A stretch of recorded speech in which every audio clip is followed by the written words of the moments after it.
Welcome back, everybody, to another episode, Sunny's Coming podcast. I'm here with Kaleb. Hey. And my friend Stephen Brewster, man. Welcome. Yeah, Welcome from Nashville. Thanks. I was thinking this morning, I'm like, when did I meet you for the first time? And I realized it would have been when I was at Philo on the core team, and we had brought you out for a breakout, I think maybe for the first time in 2020. Yeah. And that was the year that everything. Yeah, I was gonna say what shut happened in down. 2020. Yeah. And not a big then deal. I remember sending like everybody who was teaching a breakout an email like, "Hey, I need you to go record this, Right. and send me a file, and we'll make it happen." And I panicked because then I'm like, I have to figure out how to record this and send you a file. That was a very stressful. What was your strategy? You just like go in your car on your phone? mean, What'd you end up doing? Dennis Troy did. That's why I said it. Cause I would have guessed that a lot of people did, just because nobody. I mean, luckily we had a little bit of equipment at the house, but we love you, Dennis. We're not calling you out. No, but yeah, it was really funny seeing everybody's submissions. We were like, hey, well, at least we have a conference in some way. Yeah. One of my year. Some of the guys on my team were teaching a monitor breakout for that one, and we had just set up our entire like church online rig for the foreseeable future. So we're like, oh, cool. We can just shoot the Philo breakout here with like our multicam, nice set, everything's great. And breakout it worked out real great. Yeah, thanks, Scripps. Yep. next time we have a pandemic, I'm coming to your church to film my breakout. That was a whole thing. We had that whole season of life was a thing. I mean, it was totally crazy. Crazy, but honestly, this isn't about that season, but just the team just did such creative work. Yeah. Like you put the parameters around like, hey, we got to think in a different way and different limitations, and it ended up being some cool stuff. I'm a little disappointed because I think when we went back, we actually like regressed from where we grew creatively during that season. And then going back kind of permissioned everybody just to like pull out the old playbook and stop innovating, which there was some cool stuff that happened. Yeah. And that's okay. We are going deep real fast, but that makes me think like, how many times do you introduce parameters and guidelines to your environment? Maybe just to force yourself to be creative in a different way. Oh yeah. And like what a healthy practice to do now and then with your team. And I don't know, just interesting. It made it easier because it was forced. Yeah. And right. It's like,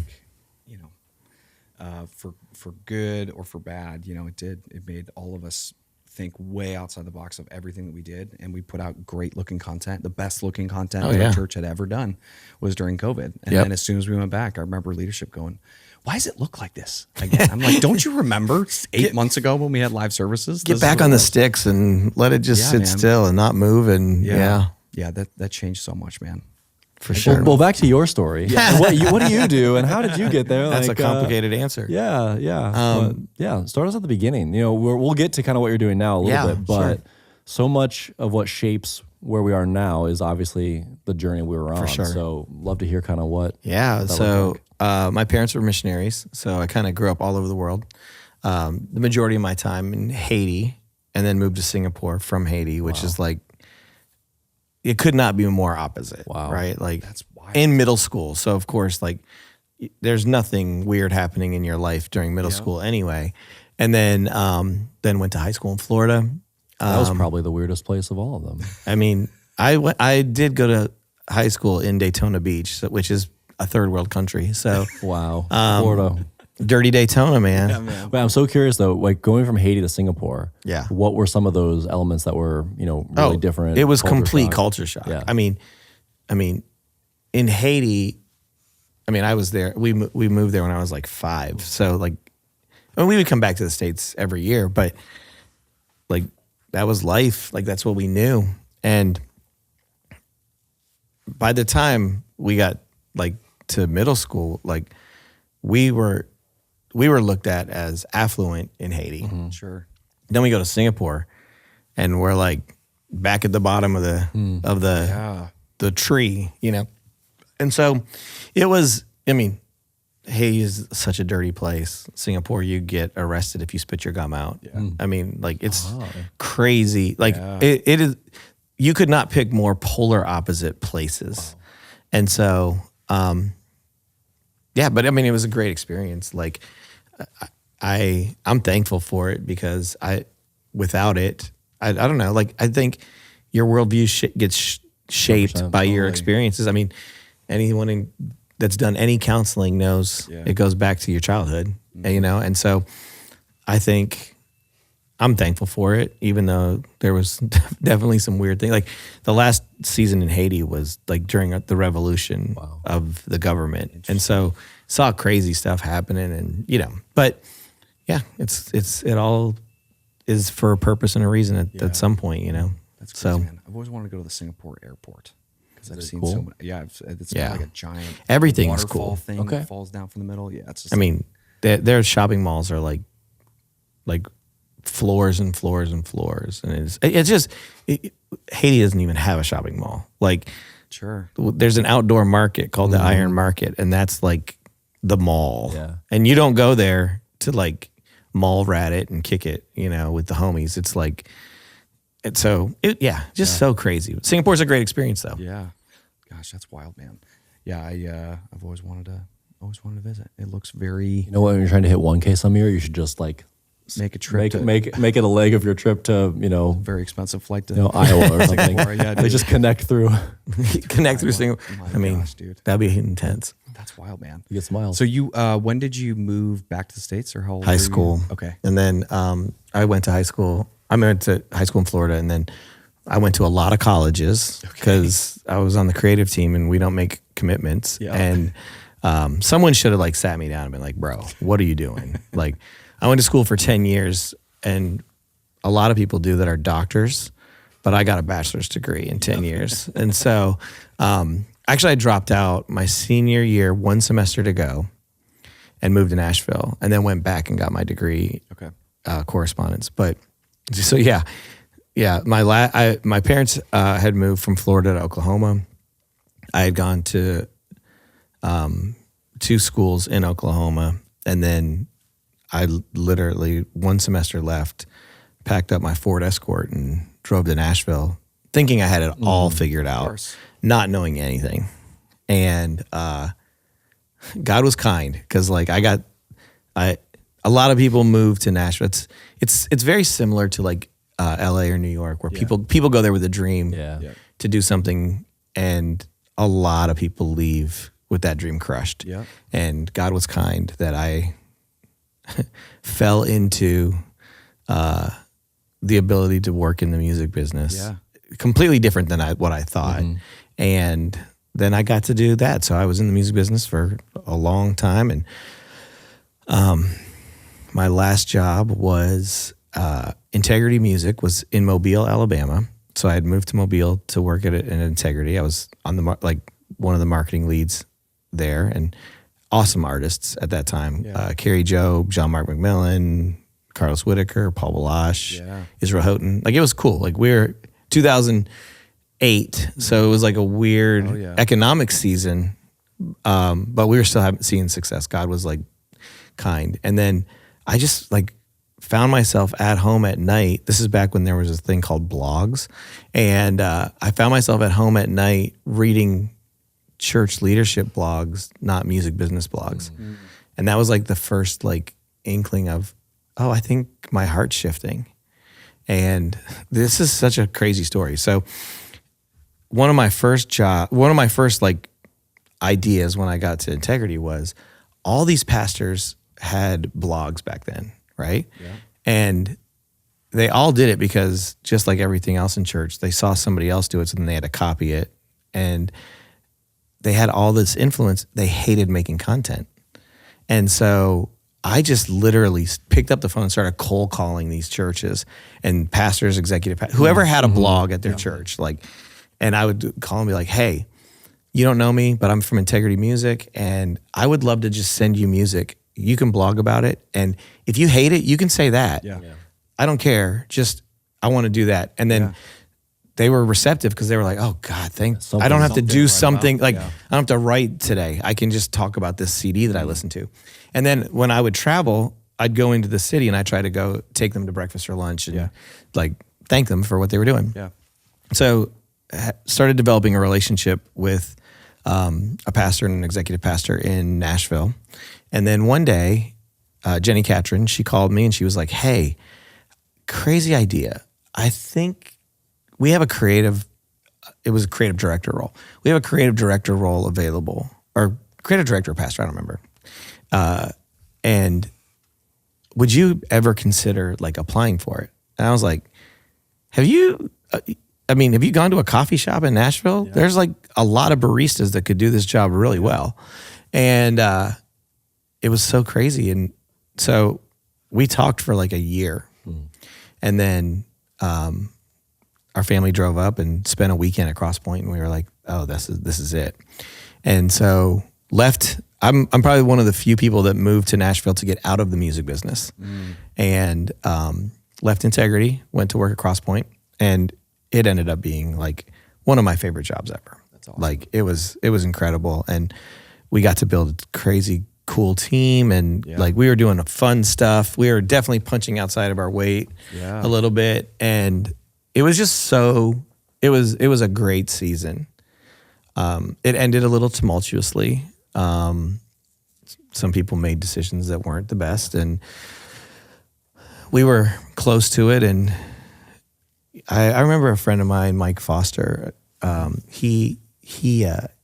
called him during that season. I was like, man, tell me about like what is happening in my life right now. And he's like, well, when people like combust, they usually do one of two things. They either take a blowtorch and fire up everyone around them, or they take a blowtorch and fire up themselves. And he's like, I think you've had both happen to you.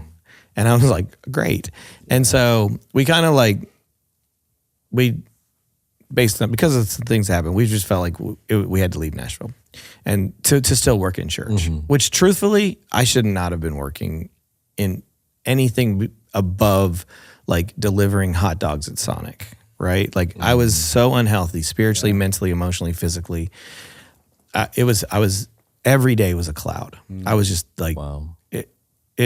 Anything that you could associate with burnout, but God was really kind. So we moved from Cross Point, which was thriving, to a church in Florida that was literally a lateral move. Like I think we had 26 people on our team at Cross Point, and there was 21 people on the team at Real Life. And then I think you worked at Real Life. Yeah. So I think we had 7 campuses at Cross Point at the time, and there were 7 campuses at Real Life. And so we went there, and their staff was awesome, and they knew, like we were very transparent. Like, hey, this has been a crazy year of life. And I after about 4 months, I just walked into the pastor's office and was like, man, I'm not good. And like, this isn't going to end well. Yeah. And I need to go somewhere smaller that is just more where I can like spend some time getting healthy. Yeah. I need to get in counseling. And they didn't want us to leave. They were like, no, please stay. But we knew. Yeah. We knew. And what year was that you went to 2016. Okay. And so Justin and I have talked since then, and he's like, man, we were both in really weird spots of life during that season. And so left Florida and went to Charlotte and worked at a church there. It's not Elevation. There are other churches in Charlotte that are not Elevation. Good to know. For a year, and got in counseling, started getting healthy, and we knew it was time. We knew we wanted to go back to Nashville. Yeah. And so ended up leaving the church we were at after a year to move back to Nashville. And I remember sitting at my desk, and I was like, I really felt like, well, when I was at Real Life, I vividly remember one of the days that I was there. I sat at my desk and I opened up my computer, and I was like, I don't know how to do this job. Like, I'm in such a cloud. I don't even know. Like, I remember there were days that I would like call my wife and be like, hey, can you come and just like talk during our team meeting? Because I don't know that I have anything to say today. I mean, it was so bad. And so then, Charlotte, we're getting healthy. I'm starting to kind of figure it out again. And I felt like the Lord was like, you're still going to do ministry, but it's going to look very different. And I didn't know what that meant. And so when I left that church, I texted one of my friends, and I was like, hey, I feel like we're going to do something different. If you need any help with your music, I would love to help you. You probably don't. And he texted me right back and he's like, we've wanted to hire you. We've mentioned you by name for the last 4 years, but you've always had a job. And I was like, conveniently, I don't. And so I started working with Elevation and helping them with their music. And this was like Hallelujah Here Below record. Yeah. And then I was with them, like they were one of the teams that we worked with for probably like 6 or 7 years. Okay. And so my plan was I was going to do Elevation and then I was going to do church consulting through this company, an amazing company called Focus 412. Phil Klein leads it. Amazing man. He's incredible. I'm telling you that because what I'm about to tell you, you're going to be like, what? That's crazy. But I respect him and trust him, and what he felt and did was what the Lord would want to have happen. So we're like 2 weeks from moving to Nashville. Like we have a place, like, and first time ever, like self-employed, trying to figure out what that's like. And, you know, and so I got Elevation cooking and I'm like, oh, I have all this curriculum that I built when I was at Crosspoint to help creative pastors. Yeah. And there's nowhere to go in the country to get a degree in being a creative pastor. Like no one teaches this. And so I reached out to a friend who was working with SEU, Southeastern University in Lakeland. And so I went down and hung out with them in the morning, but I'm driving to the airport. Literally, this is 2 weeks now before we moved back to Nashville. Okay. I'm driving to the airport and Phil calls me and I answer the phone. I'm like, hey man, what's up? And I can hear in his voice like something was wrong. And he's like, hey, God told me I can't hire you. And I'm like, well, he didn't tell me. And this is again, he's one of the people I respect the most in the world. And he's like, I know this is like completely jarring, but God told me I can't hire you. And I'm going to pay you until you find something else. Wow. But I can't hire you. And I mean, literally, like I was about to go start, like I'd already gone through all the training and everything. Sure. And I was like, well, you know, I don't feel right about that, because if God told you you can't hire me, then I don't think you can pay me. Yeah. And so I park, I walk through security, I start texting my wife, and I'm like, you are never going to believe this. And I literally freaked out the entire flight from Charlotte to Tampa. Yeah. Land in Tampa, get in a rental car, drive to Lakeland. And so I'm like, okay, you got to pull this together, because this is like your one shot to pitch this thing, right? So we go in the meeting and they love it. They're like, oh my gosh, this is amazing. Let's do it. Let's do it. And one of my friends, it was so random, Brad Lomenick, he was there that day and he's sitting in the meeting and he's like, hey, isn't the worship team meeting with a record company upstairs? You should have Brewster go up, because he worked in the music business forever. Yeah. And they're like, would you do that? And I'm like, sure. So I like kind of bust into this meeting and label's doing their thing. I'm listening and they finish, they leave. And the kids look at me, they're like, so what should we do? And I'm like, I don't think you're ready for I don't think this is the right thing in this season. Yeah. I don't think you should do it. And they're like, well, you can't leave today unless you're going to help us. And so literally like that day, the same day that I lost this other thing, God opened this door.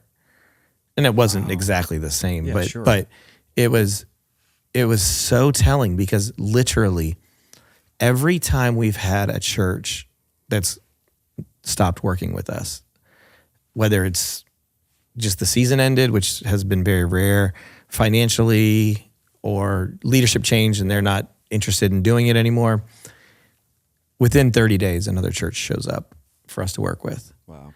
So much so that over the summer, a church called me and they're like, hey, we want to work with you, but our leadership said we have to stop spending money. And the next day I get a call and they're like, hey, we're ready to like do something with you guys.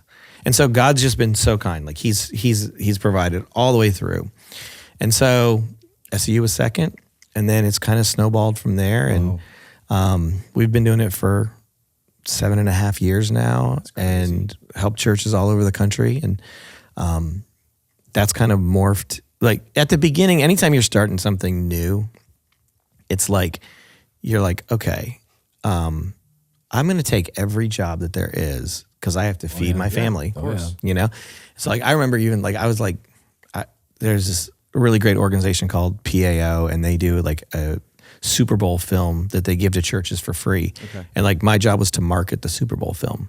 And I'm like, sure, like, whatever, I'll do whatever, because I've got to pay the bills, you know?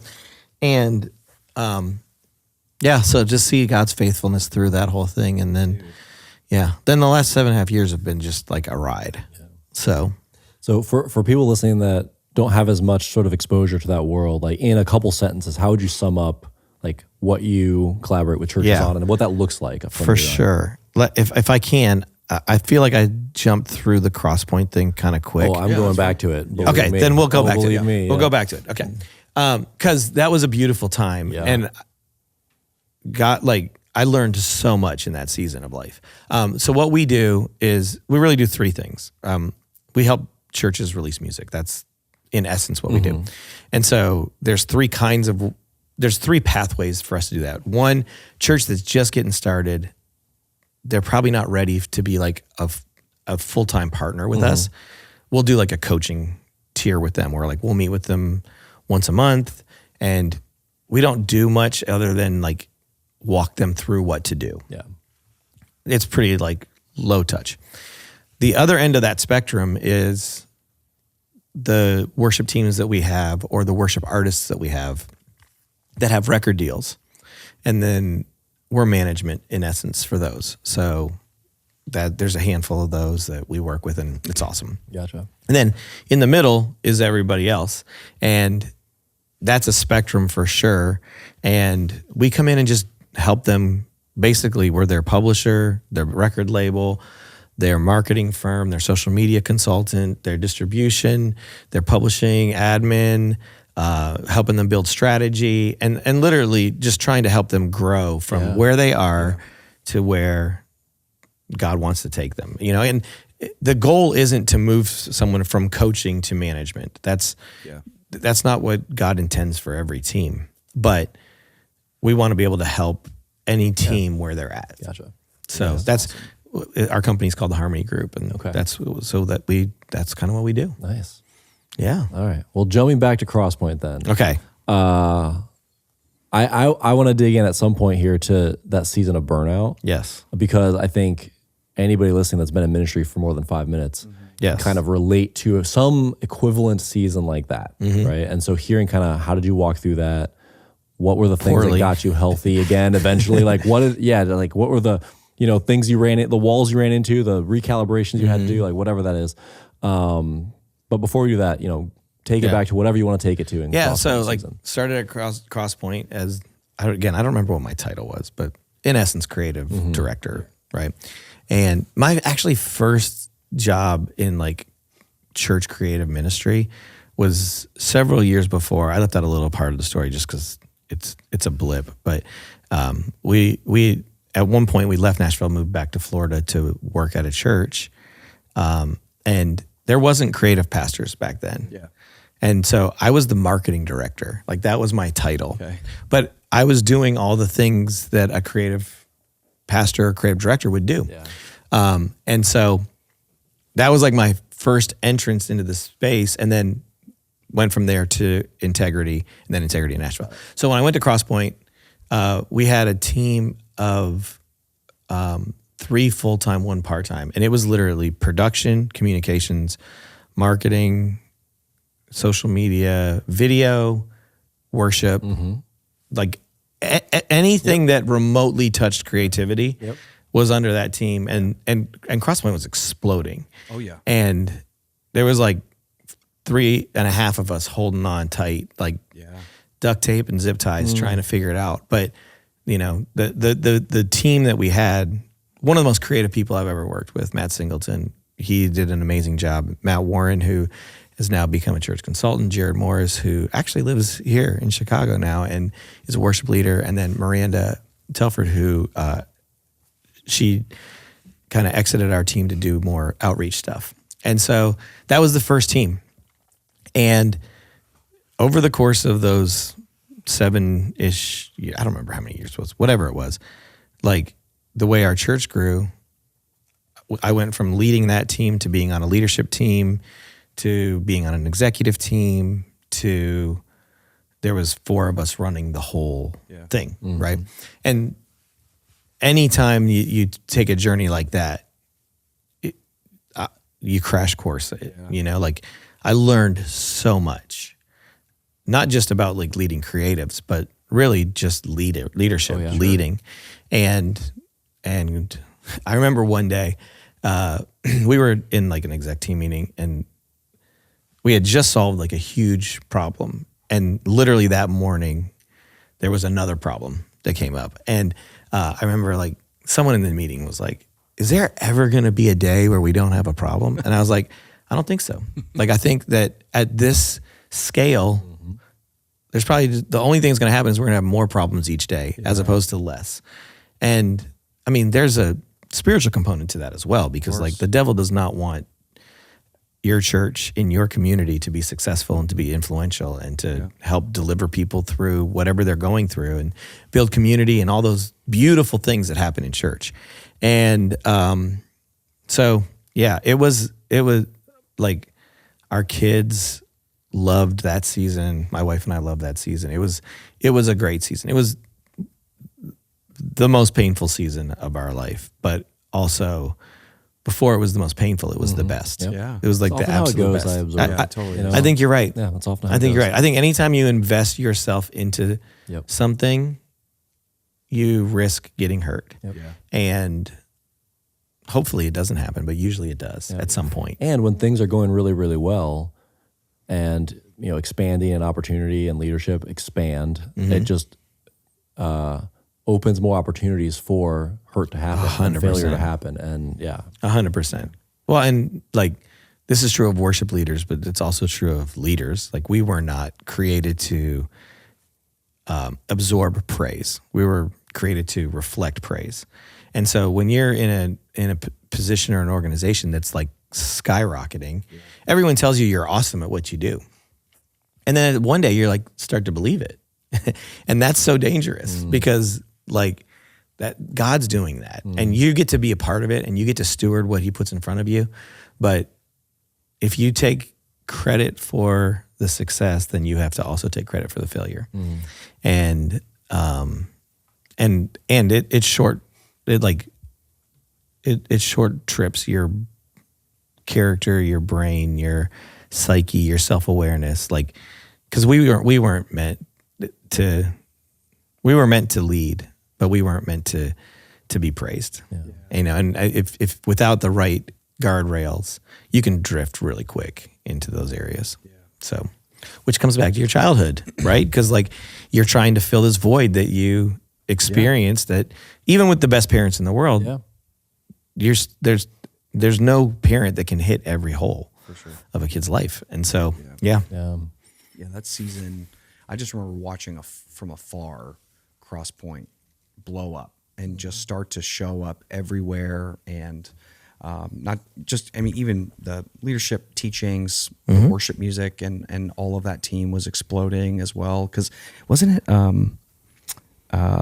there's a band that came out of it. Wasn't that All Sons and Daughters? Were those so guys? They were out of Integrity. They were at Journey Church in Nashville. Got it. Okay. Dave and Leslie. Yeah. Okay. Got it. I couldn't remember which one it was, but our church had like crazy influence. So like we had amazing people volunteer to be on our worship team. Yeah. And then we had amazing people sitting in the audience worshiping. Yeah. And it was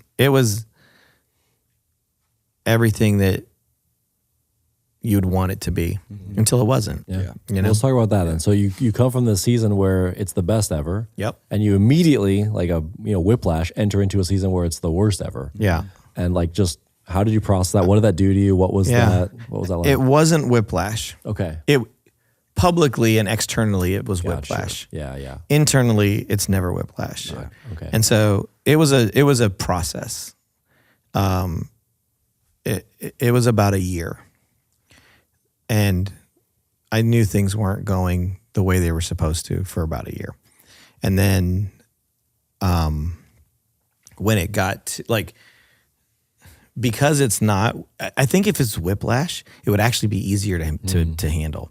Because when it's not healthy, you're trying to overcompensate to bring health, to bring balance, to caretake people, to save it, to save people, to save their relationships, to save the staff. And like, I think we did a really good job for a while until we didn't. And then there was so much dynamic to it, you know, and it's not totally my story to tell on some of that stuff, but it was a painful season. And then we're like watching our friends self-destruct. We're watching our church self-destruct. Yeah. We're trying to prevent our staff from feeling the self-destruct, but they're all feeling it, right? They're all talking about it, but then we're trying to like navigate it. And so, you know, I think we all did our best. If I could go back and do it over again, I would do it very, very differently. Because you can't save something that doesn't want to be saved, right? And so, and I knew it, and I mean, literally, I remember being in bed at night, filled with anxiety, going, what? I don't know what is going to happen. Like, well, I know what's going to happen. I actually do know what's going to happen. And how are we going to handle that? Like, is this really all over? It's over. Okay. And what about the 70 something people that's on our staff and their families? And I was so short-sighted. Like, I wish I would have had the perspective to be able to say, like, to be able to understand and remember, like, this is God's thing, right? Like, Crosspoint's still going today. It's still a great church today. It's still doing what it's supposed to do today. And that wasn't my thing to try to fix or carry, but I was trying. And intention was good. But and it's weird because when there's an issue in leadership, who do you go talk to? Right?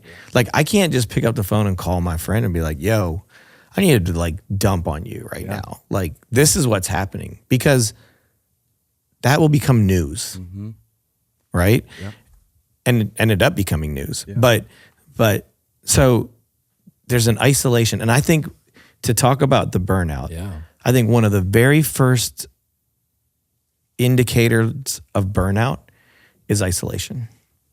When you start to isolate, you're dealing with something and you're disassociating to deal with it, right? And so you're isolated, and really that's what the devil wants. Like, he wants us to be not in community. He wants us to be alone with our thoughts, and then he can just whisper all this craziness to us, right? And so, isolation, and then like just. It was such an intense season. The anxiety was like off the charts. And so then you start to medicate the anxiety, and that it helps, but it doesn't help everything. And so I just remember, like, literally, like, Jackie and I were like, Crosspoint's our forever job. Like, we're gonna be on the executive team till we like hit 60, and then we'll just go become a campus pastor and ride it out. Like, this is it.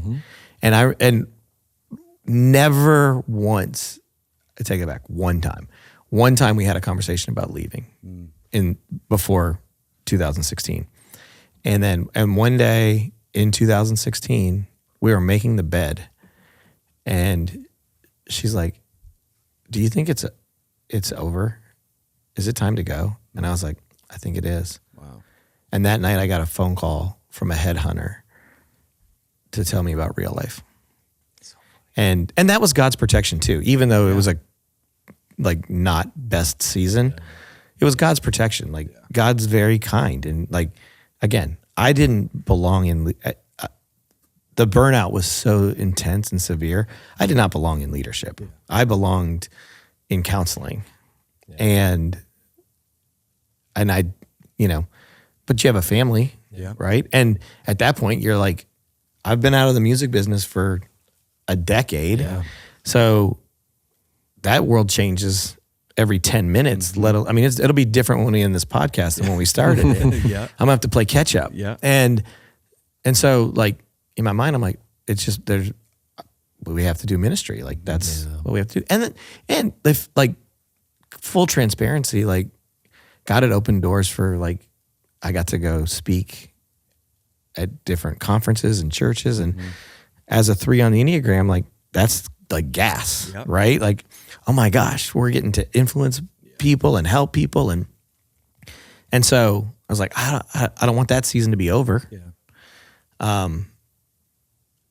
And because too much of my identity was trapped in what I was doing, not who I was, which probably is not probably, it definitely is still true today, but hopefully a much different ratio. More self-awareness of it, Yeah. Less of my identity is attached to what I do, So like it was nuts. And like burnout happened slowly. The implosion happened slowly. It happened slowly and then it happened fast. And from other people that have walked through similar things, they've said the same thing. Like it's a very, very slow, methodical decline. And then there's a pivot moment and it's over. Yeah. And so it's, it is whiplash at the end. Yeah. But at that point, you're so messed up that it almost is like a relief that there's whiplash. That's a good way to put it. Well, so in hindsight, looking back at that slow decline that you mentioned, I'm thinking of people that are wondering like, am I somewhere on that decline? Like, what are some of the things that you can see now? Like, hey, mention isolation, for example. Yeah. Like if you look back at yourself and you're like, hey, I'm seeing this pattern, that's a red flag. Like, what are some of the other things that you would be like, look out for this? Absolutely. Well, isolation is the first one. Yeah. And even in studying burnout a little bit during and post, like take ministry out of the equation. Anyone who experiences burnout on a high level leadership, that's one of the early indicators, regardless of what you do. Yeah. When you start to see somebody fighting to get away, that's unhealthy. And then I think the second part is you no longer love the things that you loved before. Right. And so like the things that brought you joy, they're a chore. And that was definitely hindsight. Like I didn't even realize that was the case. Yeah. Because when you're in the middle of trauma, like you don't always necessarily know what's happening. Right. So I think that's one. I think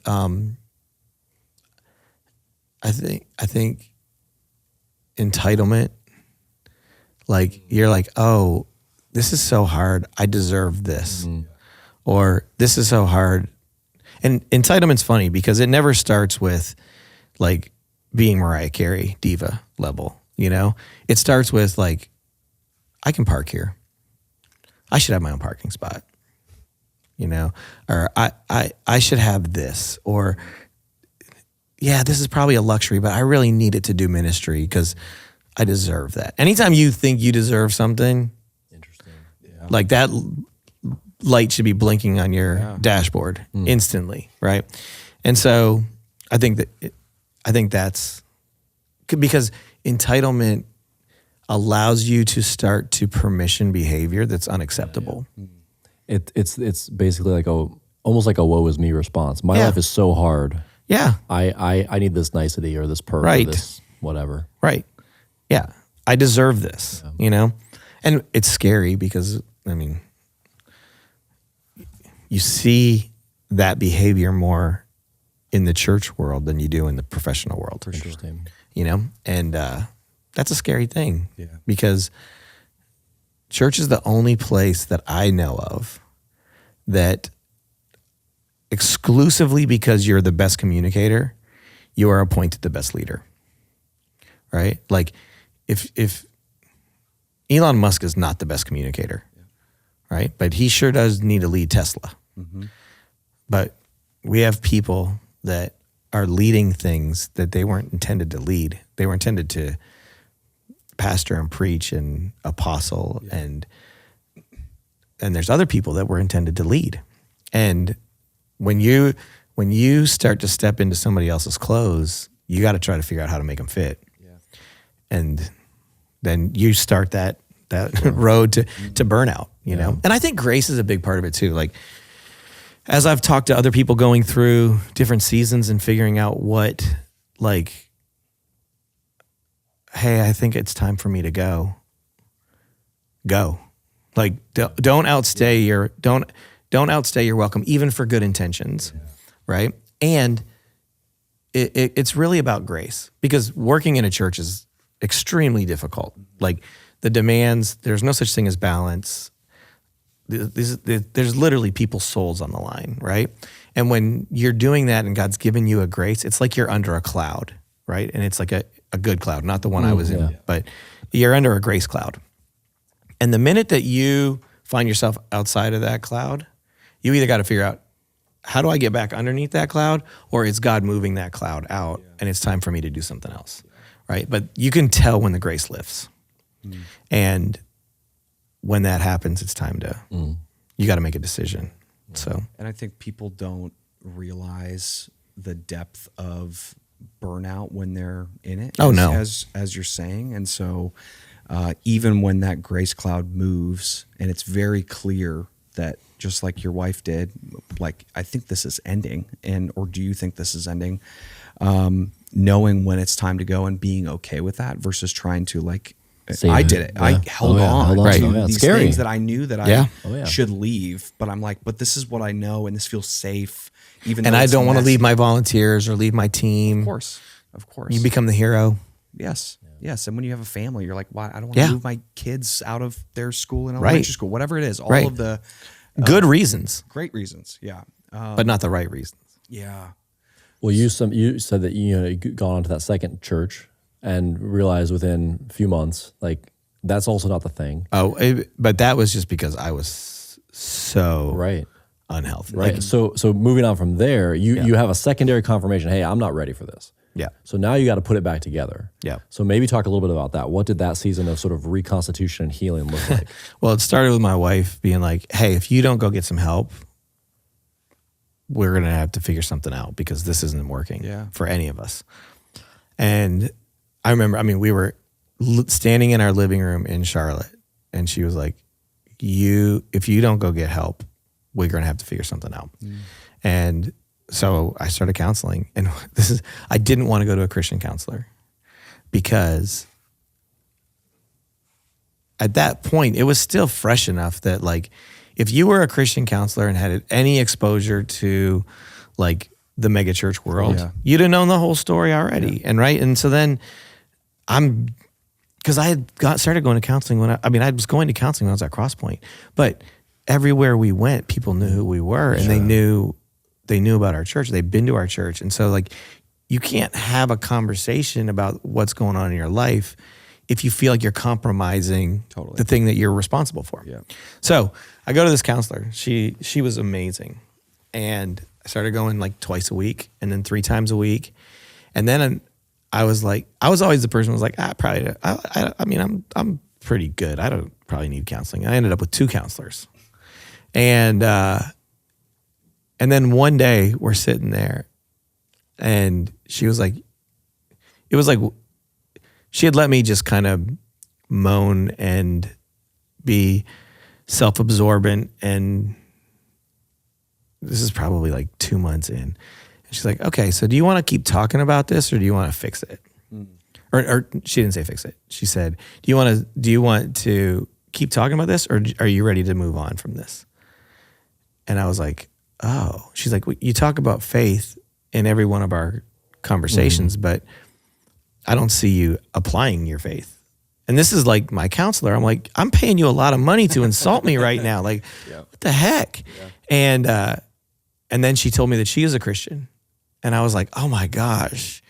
Like, I purposefully didn't, like, but that was just God again, like, orchestrating the steps, right? So got in counseling, and then my wife and I went to, like, an intensive, a counseling intensive, which was like the craziest thing I've ever done. Like you show up and you turn in your phone and you're there for 5 days and you're in counseling from like 8:30 a.m. until 5:30 p.m. every day. They say it's over a year's worth of counseling in 5 days. Holy crap. I've never been more exhausted in my entire life. That sounds exhausting. But what's amazing was we didn't even talk about church. Yeah. Like church was 5% of what we talked about. Yeah. It was going back to that childhood stuff. Like it was family of origin, and it just started to make everything so much more clear, right? Like, oh, this is why. And when you do it with your partner, they're like, oh, this is why you did that. Like you were acting this way, not because you were a punk. Yeah. You were acting this way because you were self-protecting and just things like that. And so tons of counseling, boundaries. Like I started to set boundaries. Say more about that, because I think ministry makes boundaries hard sometimes. So. It does. I think boundaries and the word boundaries, I don't really even like that word. I think it's more expectations. I think everything rises and falls based on expectations, especially in the creative world. And so I just started to, I think the mistake that we make is we go, I'm not doing that because I have a boundary, right? But if you've not made your boundaries clear, like the only person who's usually offended by your boundaries is the person who offends your boundary, right? And so, but you can't just go from I'm fully accessible to I have boundaries overnight. It's like building a wall, right? And so you have to take your time and do it well. And most organizations, if they're a healthy organization, they're going to do things to try to equip you for those boundaries. Boundaries doesn't mean you don't get to work. And boundaries doesn't mean that people can't call you or text you. It's just, there's a difference. Like there's times in your life that you're going to have to do things you don't want to do. That's called being a grown-up, right? If you're consistently offended by what you're doing or don't believe in it, that's when you go, oh, my values and this organization's values don't align.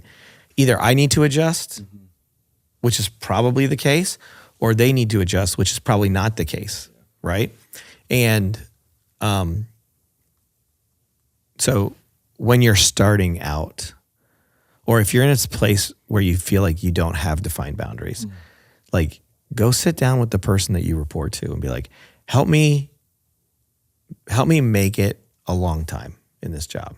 Like I want to be here forever, but at the rate and the pace that I'm going, there's no health in what I'm doing. And so help me, how do we get there? Like, don't just try to do it on your own, bring them into the conversation. And then if they're like, no, because there's some organizations, there's some churches, some that we've worked with that are like, no, I mean, this is it. Yeah. And okay, that's great. That just may not be right for me, or that might not be right for you. Or maybe in this season it is, but when I have young kids, it's not, you know? And so it comes back, most things come back to expectation management, you know? Well, and walking into that scenario with either your leadership, your direct report, you know, whoever that is that you work under, and bringing them into that conversation, like how often does it finally get to a tipping point before you have the conversation, and then you're just pointing fingers at, you made me do blah, blah, blah. This is all of this burnout. My family is being affected by it. My wife's and my marriage is being affected by it. And it's very easy to, you know, point the finger versus going, hey, I like this organization. I actually really do. If it's amazing. However, at this pace, I can't sustain this for more than blank number of more months or whatever that looks like. Well, the other thing that happens when you go to your leader and bring this up is if they're doing a good job at it, they can help be another set of eyes to identify what are the things that actually aren't expectations that you're taking on yourself. So good. What's your own expectation, pressure? Yes. Things that no one's asking you to do it the way you're doing it. You can actually change your habits and be fine. And so having that perspective can relieve some of that tension right away. Yeah. And don't wait until you're critical Yes. to have the conversation, right? Like, way before you're in the red zone that you're headed that direction, right? Yeah. So get ahead of it. Like, have the conversation early, because either you're going to leave bitter, or your partner's going to leave bitter, or your kids are going to hate the church. And none of that's God's design. Yeah. None of that. Yeah. And church hurt. I mean, I've lived a pretty crazy story. So I think I probably qualify to be one of the poster children of church hurt. And I refuse to be, because the church never hurt me.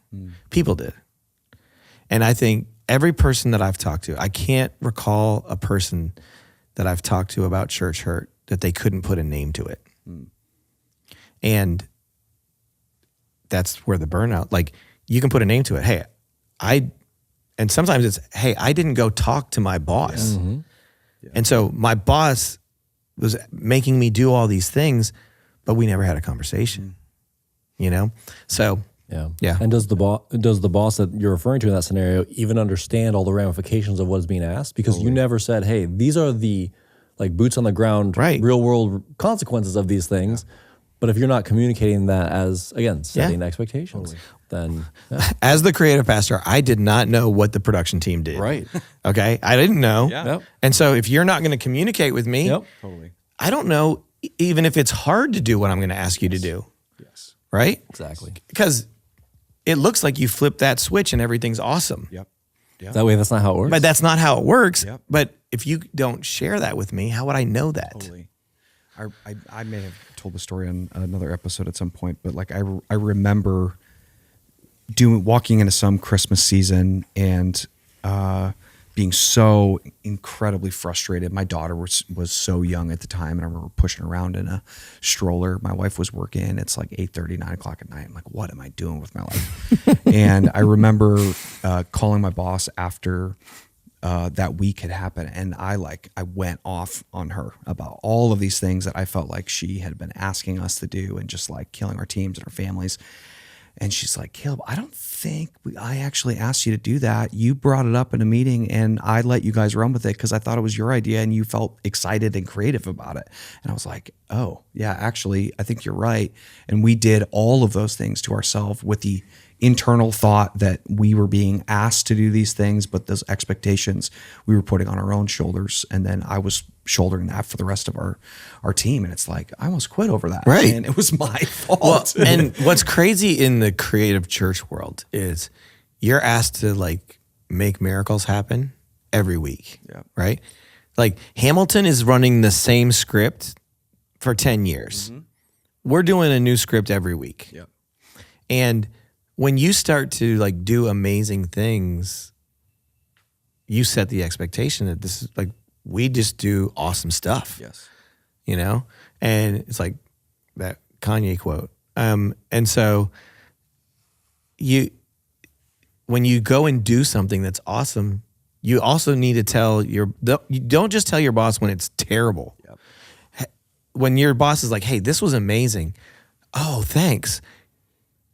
Let me tell you what it took to do that, because that's something that we can't replicate every week. But I mean, I was guilty of it. It's always better, better, better, better, better. And at some point, that's just doesn't scale. Yeah. Well, I can think even of my own sort of anecdotes of different seasons in church creative ministry where, for whatever reason, there would be something that happened where you actually are forced to scale down and do something simple. And just more stripped back, laid back, whatever the descriptor is in your context of it takes less work to do, but to the congregation, they're like, that was amazing. Yeah. It was different. It connected it in a different way. It was so refreshing. And we get in this rut of what amazing is. Yep. Because we think about it as always outdoing ourselves, but the people that we're serving do not think about amazing with the same criteria that we do. No. I think of one service where, because of a technical difficulty, we had to essentially abandon a very complicated type thing and do a very stripped down thing. And it was the one we got so much feedback Right. Good feedback. That was so impactful. Well, and when you, it's like an artist, a music artist, right? Like if they just keep trying to outdo the last record, when they give you that like one record that's a complete pivot, that's a completely different, it resets the whole scoreboard. Yep.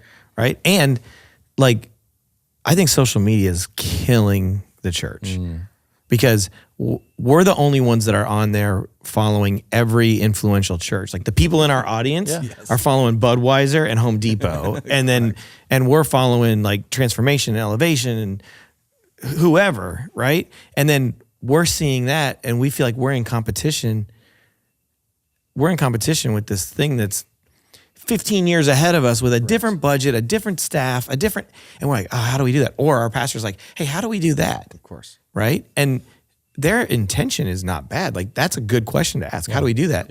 But they're doing it for their people. They're not doing it for you. Exactly. The other church, like, Right. of course, not to say that churches that are doing creative things aren't trying to share and like share that learning with other churches. They absolutely are, and there's a context to do that. But they're not designing it for you. No. They're designing it for their community. Yes. And you have to be able to separate those two things, right? What does it look like for me to learn, but apply it in the context, skill set, community that I'm in? And scale. And scale, right. Yeah. That's so interesting. If you're a church at 500 and you're trying to do what Transformation does, like Totally. that's unfair. But I guarantee you there are questions that they ask to arrive at the thing that they do that you can take those and apply in your context and arrive at the right thing for you to do that will be different, but then impactful and effective in your context. Yes. Because it's not about the thing in the end. It's what's the process and discernment and like creative journey that led us to the thing. Well, it's the difference between being inspired and then being an imitator. Right. And so you want to learn, you want to be inspired by all of these things. You should be inspired by things that aren't even on your Instagram, your church Instagrams. But the minute that you start to imitate those things, you've now forfeited your unique calling. You're now Frankensteining your church, your creative team, your whatever. And we weren't meant to duplicate. We were meant to replicate. And so it's a totally different thing, right? If I'm just like, I'm going to be this and I'm going to be this. Well, we already have that. We don't need another one of those. But we need your version of that so that it can reach. God was so creative that he made all of these people so different. And then he was like, watch, I'm going to make all these churches so different to reach those people. Yeah. So That's such a good way to say that.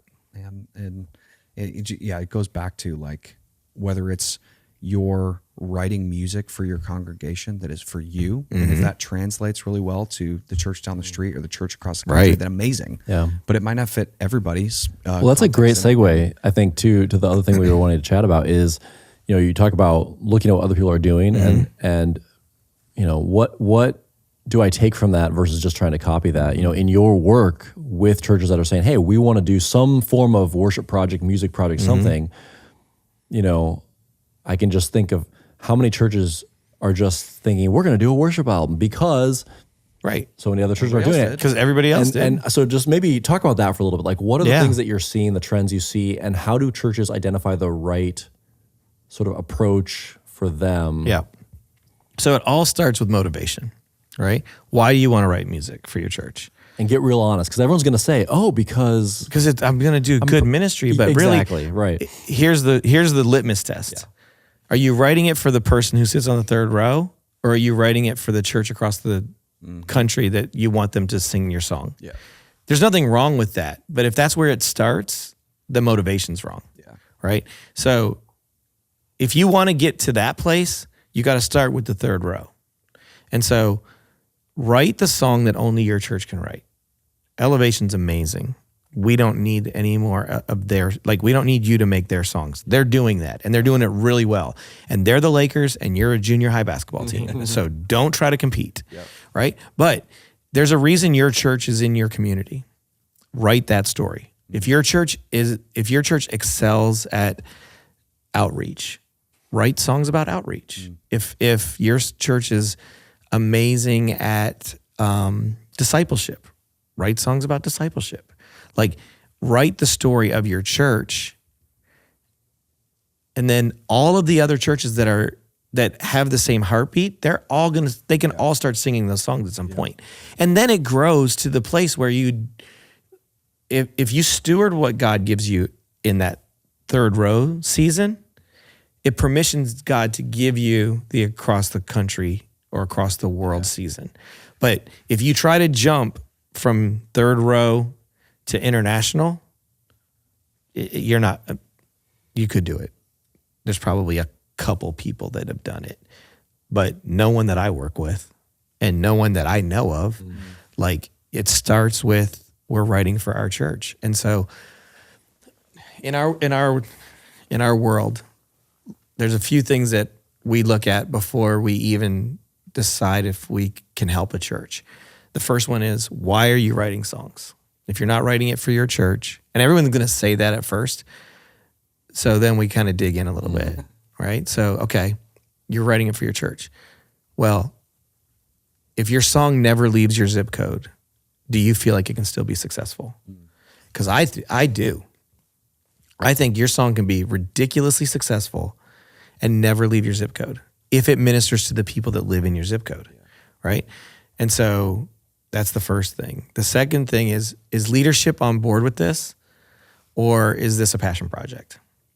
So if either the senior pastor or someone on the executive level is not championing this as we need to do this, then you're chasing a dream that is not the dream of the church. So don't do it, right? Then the next question we ask is, are you prepared to do this for 7 to 10 years and never make a penny? Because it's going to take you 7 to 10 years before you're recouping your money. I mean, God can do anything. If you write Oceans Part 2, then giddy up, let's go. But to date, that hasn't happened. It can't be like, oh, this is our big idea to make a bunch of revenue. And a lot of times executive pastors are coming into the room going, okay, well, this is going to cost a lot of money. So, but I see these other churches that are making money off of their music. This could be a new ministry profit line for us, right? And I always I'm like, okay, executive pastor, when was the last time you went into the kids ministry and asked what the ROI was on goldfish and diapers? You haven't, because you know that's the cost of doing ministry. If you're going to write and release music, we have very expensive goldfish and diapers. Right? And it's just what it is. And so that kind of lends into the next question that we ask, which is, what do you consider these songs? Because if you don't consider them missionaries and discipleship tools, then we don't need to do it, because that's what they need to be. They need to be songs that go out and go places that you can't go. And they need to be songs that build the people that are part of your community already. They need to be their anthems, you know? And so the funny thing, most people who are attending your church this weekend, they don't know if you wrote Graves into Gardens or not. They think you did. So congratulations. You're not going to get the revenue, but you get the credit, right? In their mind. But on that like Tuesday evening, when that guy gets in his truck to drive home from work and his day's been terrible, or his kid just was diagnosed, or his marriage is falling apart, and he doesn't know about Brandon Lake and Bethel and Red Rocks, he's going to go to your church on Spotify and listen to the songs, because he needs to replicate that Sunday morning moment where he has some hope. And if that's not part of the equation of why you're doing this, then it's not going to be good. And so when I did like regular music, it was like, is that artist dope? Do they have good songs? Can they perform? Great, sign them. Yeah. Before we can even ask, are the songs good? Is the worship leader good? Is this cool, or is this ministry effective? Before we can ask any of those questions, we got to check off those other 5 things. You got to be committed to social media. If you're not going to be committed to social media, don't waste the time, because it's not going to work. Yeah. Not in the world today. Maybe in 2 years or 5 years, but not today. So we ask those questions first. Yeah. I love what you said about reframing your kind of thinking about writing songs for Sunday as like telling the story of your church? And how often do we kind of flip it where we think about Sunday as the main thing of like the focal point of everything the church is doing? Right.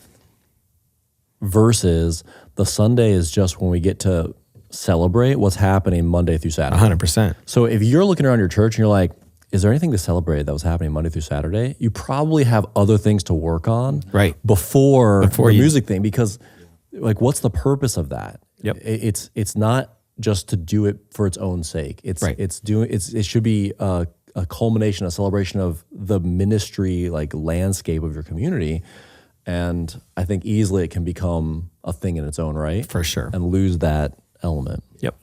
When I wonder too, like how much of that our churches, like maybe I'm totally wrong, but I can't imagine that a bunch of worship pastors who get to sleep in their own bed every night are then going, oh, I'm going to go write these records and then we're going to go tour the country and go do that. Like, I don't know if that's the aspirational goals of that or the, ability to go, hey, I want to open for Brandon Lake on some tour. Yeah. And, well, look at the number of churches that are doing it, right? Like a lot of churches are releasing music. Every Friday you can open up Spotify and hear a bunch of songs you shouldn't have heard. Yeah. But look at the number of churches that are, or ministries that are touring. There's not many, right? And the world's different today, right? Like Forrest Frank and Connor Price didn't tour until they were massively successful already as an artist. And so anytime I hear that, like, so when are we going on tour? I'm like, whoa, never. You're actually just proved to me you're never going to go on tour because your motivation is not right. Yeah. Now, if you start writing songs that the world demands you go sing at their church, but even in that, don't leave home. Like you've got to be planted. You've got to have, because back to the whole, we're not meant to accept praise.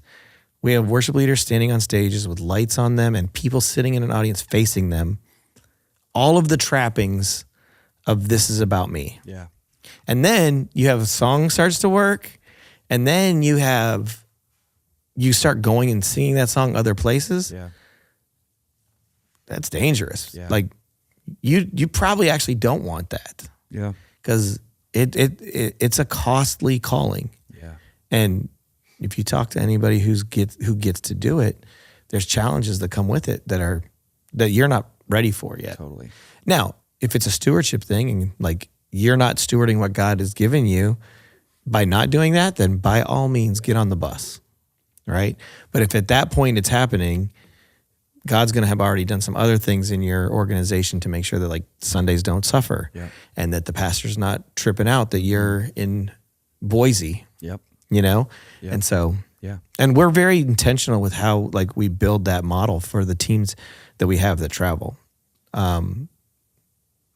Red Rocks does a really, really good job. Pastor Sean is adamant that Red Rocks worship can never compromise Sundays at Red Rocks. Yeah. And Tyler's heart is to never compromise that. Yeah. And so when we build a touring model for them, because God has given them some songs that other churches want to sing. Yeah. But it didn't start there. It started with they couldn't agree on songs for all of their campuses, so they started writing songs together so that they'd have something to sing. That's what That's why it started. So talk about very like hyper focused local problem. Yeah. Exactly. And you steward that well, and then God allows you to do this other thing, right? Not always. Yeah. But sometimes he does. Yeah. And so Tyler and I were talking this week, and we're like, hey, I think what we've done the last 2 years, it's time to change how we do it, because we can't ever let the church is growing. And so that's going to change the dynamic. And so we can't allow this thing that we're doing that's to compromise the thing that we're a part of. Yeah. So that's good, man. Dude, that's so great, man. No, you go. No, I mean, as or as people are listening to this and as they're in those seats, whether it's worship pastor, overseeing, other worship pastors at campuses, all this stuff that's, their heart is to do something like this, and maybe their leadership is like, hey, how do we even go about that? And if they were to, want to get connected with you, like what's the best way for those churches or anybody else to, connect with you guys? The harmony.group. Just go to our website. You can click a button. You can text me, 615-457-7261. Love it. You can DM me on Instagram, but that's a very, very crowded highway. Yeah. So if I don't hit you back, it's not intentional. Totally. It's just a lot of stuff gets lost in there. Yep. They got to clean up that system a little bit. But just reach out. Like we want to work with the people that God wants us to work with. Yeah. And I've gone and tried to get churches. Like anytime I've tried to get an artist or a church to work with, I'm literally over. And so either I'm the worst salesperson in the world, or God just is like, that's cute. Yeah. You stay over here and do what you're supposed to do, and I'll bring you who you're supposed to work with. So awesome. And it's a terrible podcast business model, right? And it's funny. People are like, how did you get started? And how did you do this? And I'm like, it's not cool. Yeah. Like I just said, God, don't let my kids starve. Yeah. And here we are. Yeah. So. Well, that seems like that's been the theme of your life. Mm-hmm. And don't let my kids starve. Yeah. Even from Haiti. Right. Exactly. Where I was the kid starving. Yep. So, wow. But I just think, as you tell, and as you told your ministry journey and just how many, even from the guy going, hey, I don't think we should hire you, to the call or to the, conversation you had when you landed in Florida. It's like his hand has been on that for you, and thanks for sharing all that. I think it's I think there are people that have lived in similar seasons, whether they're in it now or coming out of it, and that there is a hope and light at the end of the tunnel, and that nothing surprises and nothing surprised God in those things that surprised you, and knowing that He had a plan for you guys, and to give you future and hope, man. And I love that. And so thanks again. And even at this stage, after all of those things, I have to remind myself that, like at least once a week. Yeah. Like, hey, God's got this. Yeah. He's got whoever's listening, He's got them too. Yeah. It's a good encouraging word to leave people with. Yeah. So thank you for sharing. There's a lot in there, and a lot of hard stuff, and a lot of stuff that's really cool to celebrate. And I think it has something that wherever people are listening from, whether it's like, hey, I need to get 2 therapists right now, or I need to set boundaries, or, Stephen just convinced me to not try to start a music ministry at my church. Like, those are all good things to take away. So thank you for that. Well, thank you guys for having me. Yeah, dude. It's very kind. Anytime, man. For those of you all listening, thanks for joining us, and we will see you all next week.